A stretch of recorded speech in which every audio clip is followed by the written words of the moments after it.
All this week, we're taking a closer look at some of Tuscaloosa's coldest cases.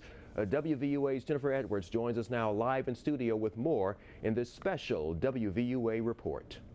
Tonight we are digging deeper into the murder of 26-year-old Ronald Perryman. He was living a double life and murdered in his apartment just off of campus almost 40 years ago. I said, "What's wrong? Is it something bad?" And he said, "Yes, ma'am, it is." I said, "Is it really, really bad?" And he said, "Yes, ma'am, it is." And I said, "Is Ronnie dead?" And he said, "Yes, ma'am, I'm afraid so." It's been 38 long years since Linda McGuirk has seen her brother Ronald Perryman alive. Authorities found the 26-year-old on June 5, 1976.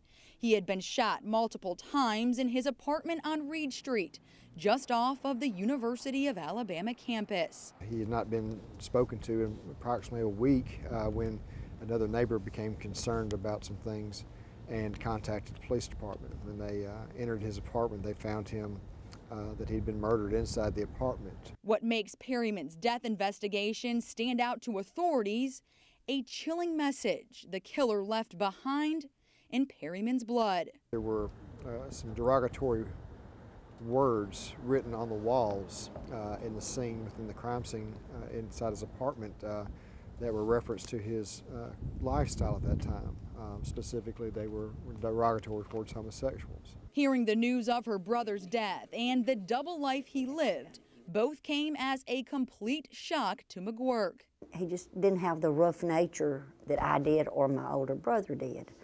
And he was just a very gentle, kind person. He always was trying to help somebody.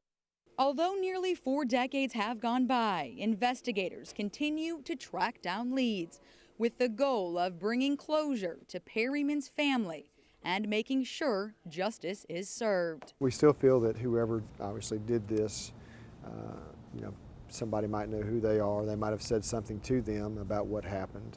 And at the time it didn't mean anything, but if they see the story, they'll realize and they'll think, hey, that did mean something. It never leaves my mind.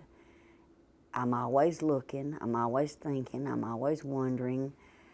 I need a closure to this very, very badly because my mom suffered with it for so long, and when she finally died, I knew she was at peace with herself because at the time, I think she thought she saw Ronnie when she was dying and that she was going to him.